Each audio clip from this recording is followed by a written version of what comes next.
பாவங்கள் எல்லாம் அது அதோட பிரசனத்துக்கு ஆகாது. தேவனுக்கு பிடிக்காத காரியங்கள் தான் தேவனுக்கு பிடிக்காது. மனுஷனுக்கே பிடிக்காத சமயத்துல தேவனுக்கு எப்படி பிடிக்கும்? தேவன் விரோதமான காரியங்களும் தேவனுக்கு பாவமான காரியங்களும் தேவனுக்கு அருவது போன காரியங்களும் if they are still inside us, God will not tolerate us. He will not agree with us. He will not accept us. Are you in the sin? Have we sinned in the past days? How far you sin? முடிஞ்ச முதல் படிக்கணும். If possible, be down to them in the presence of God. ஆண்டவரை ஒப்புக்கொடுக்கலாம்.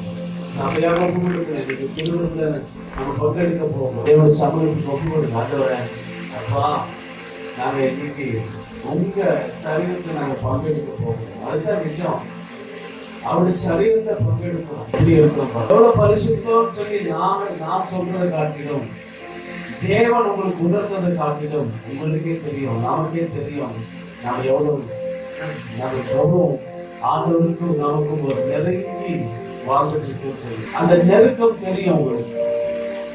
Daddy எந்திரிச்சு daddy மம்மின்னு கூப்பிடுறேன். நம்ம ஒரு நாள் ஆயிடுச்சு, 2 நாள் ஆயிடுச்சு, அப்பாவை கூப்பிட்டு அப்பாவை பார்த்து அப்பா கிட்ட பேசி ஜெபம் பண்ணி வேதத்தை வாசி 2 நாள் ஆச்சு, 3 நாள் ஆச்சு, 4 நாள் ஆச்சு. இப்ப ஆண்டு சமூகத்துக்கு வந்து விட்டு போட்டு காட்டுவரே. Hope you will understand what is sin. Sin doesn't mean that you lie. Sin doesn't mean that you rob. Sin doesn't mean that you disobey your parents, your colleague, your friend, your church. Sin can be defined if you are not prayed in the past days, if you are not read the Bible,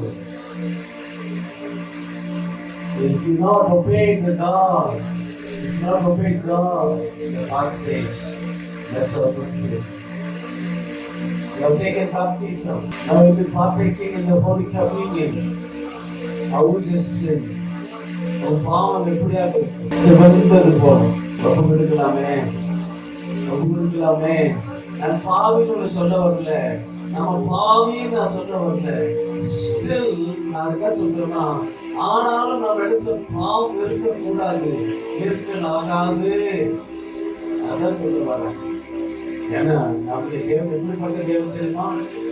பாவத்தை பாராத சுத்தத்தை,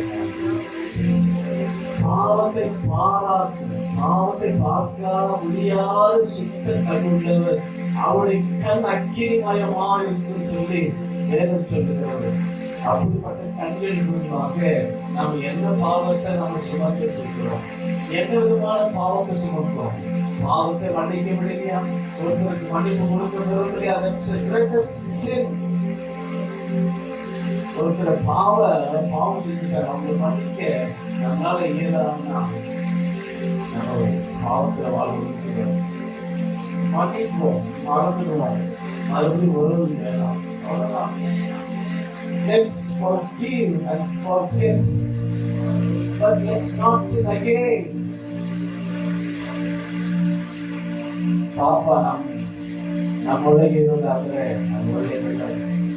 யாராவது நாம் ಕ್ಷಮಿಸಬೇಕು. ನನ್ನ ವಿರೋಧವಾಗಿ ಮಾಡಿದ್ದಾರೆ, ನನ್ನ ಎದುರಾಗಿ ಮಾಡಿದ್ದಾರೆ, ಪರವಾಗಿಲ್ಲ.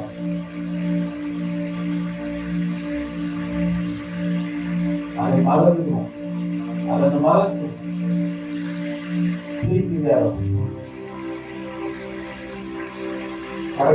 நல்ல சத்தத்தை உயர்த்துங்க. ஆராதனை ஆரம்பிச்சுட்டா உங்களுக்கு கிடைக்காது, பாவப்பட்டு ஒரு நேரம் கிடைக்காது. சத்தத்தை உயர்த்திங்க. எல்லாரும் கண்கள் போடுங்க. யாரும் கண்ணை துறக்காதீங்க. நமக்கு கண்ணை துறந்த பிசினஸ் இல்லை இந்த இடத்துல. இந்த இடத்துக்கு வந்தது பிறகு அப்பாவும் நானும் அப்பாவும் நானும் me and my father. அது நானும் ನನ್ನ ತಂದೆ ಅಷ್ಟೇ. ಆಮೇಲೆ ನನ್ನ ತಂದೆಯೂ ಮತ್ತೆ ನಾವಿಬ್ಬರ ಒಳಗೆ ಮೂರನೇ ಜನ ಯಾರು ಇಲ್ಲ, ಮೂರೊಬ್ಬರು ಯಾರು ಇಲ್ಲ, ಮೂರರಾದವರು ಯಾರು ಇಲ್ಲ. There is no third person here. Open your mouth, speak out loud, clear. சத்தத்தை உயர்த்துங்க, எல்லா சத்தத்தை உயர்த்துங்க, சத்தத்தை உயர்த்துங்க, சத்தத்தை உயர்த்துங்க. அப்பான்னு கூப்பிடுங்க. என் சபையே பரிசுத்தமாக்கு, என் சபையை பரிசுத்தப்படுத்திக் கொள். ஹalleluya.